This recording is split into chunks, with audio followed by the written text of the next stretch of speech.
Chapter 2.2 Western Europe during the Middle Ages. For 500 years, much of Europe was part of the Roman Empire. The rest of the continent was controlled by groups of people that the Romans called barbarians, or people belonging to different tribes or groups that were considered uncivilized. When Rome fell to the invading barbarians in 476 CE, Europe was left with no central government or system of defense. Many invading groups set up kingdoms throughout Western Europe. These kingdoms were often at war with one another. The most powerful rulers were those that controlled the most land and had the best warriors. Charlemagne's Empire. One powerful group during this time was the Franks, from whom modern-day France takes its name. The Franks were successful because they had developed a new style of warfare. It depended on troops of knights, heavily armored warriors who fought on horseback.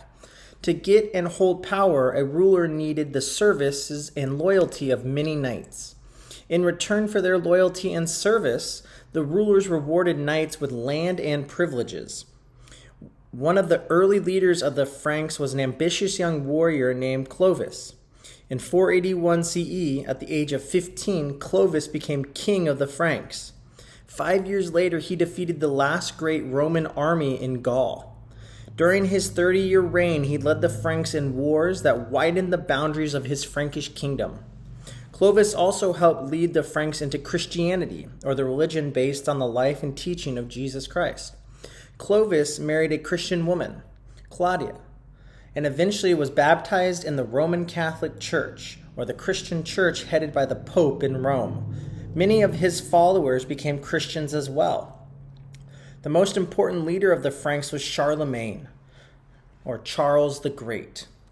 This impressive king ruled over for 40 years, from 768 to 841. Writings from this period say that he was 6 feet 4 inches tall, extremely tall for his time, and always stately and dignified. Legend has it that he read very little and couldn't write, yet he loved to have scholarly works read to him. He encouraged education and scholarships, making his court a center of culture. Most important, he unified all the Christian lands of Europe into a single empire. One of the poets at his court called him the King Father of Europe. Charlemagne built his empire with the help of the Pope, which is the Bishop of Rome and supreme leader of the Roman Catholic Church, Leo III. The leader of the Catholic Church in Rome, as you will learn in the next chapter, the church was a central part of society during this time. For Charlemagne, the blessing of the church sent this message: God is on my side. For his part, Leo III needed the support of someone who had an army. In return, Charlemagne's help, the Pope crowned him Holy Roman Emperor in 800 CE. Charlemagne's empire survived many barbarian attacks. After his death in 814, however, it quickly fell apart. The weak rulers who followed him could not defend the empire against new waves of invasion. Still, these kings helped prepare the way for feudalism by following Charlemagne's example of rewarding knights with land and privilege in return for military service. A need for protection and order.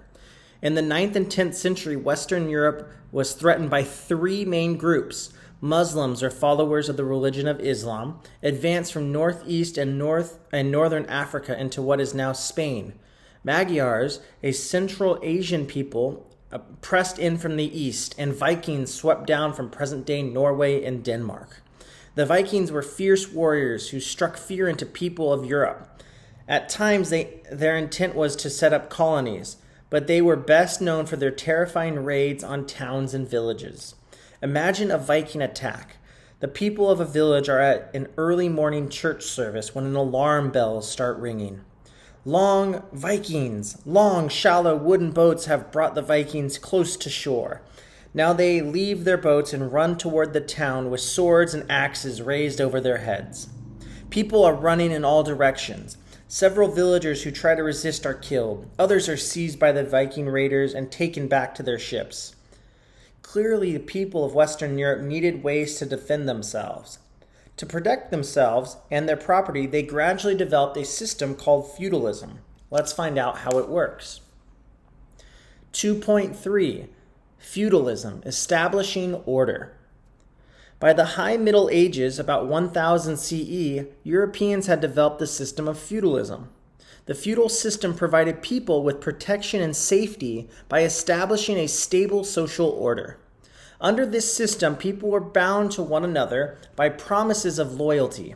In theory, all the land of the kingdom belonged to the monarch, usually a king or sometimes a queen. A great deal of land was also owned by the church. The king kept some land for himself and gave fiefs, or grants of land, to his important lords, who became his vassals. In return, each lord promised to supply the king with knights in times of war. A lord then enlisted lesser lords and knights as his vassals. Often these arrangements were written down. Many of these contracts survive to this day in museums. At the bottom of the social system were peasants. Lords rented some of their land to the peasants who worked for them. Some peasants, called serfs, were tied to the land they worked. They could not leave the lord's land, and they had to farm his fields in exchange for a small plot of land of their own.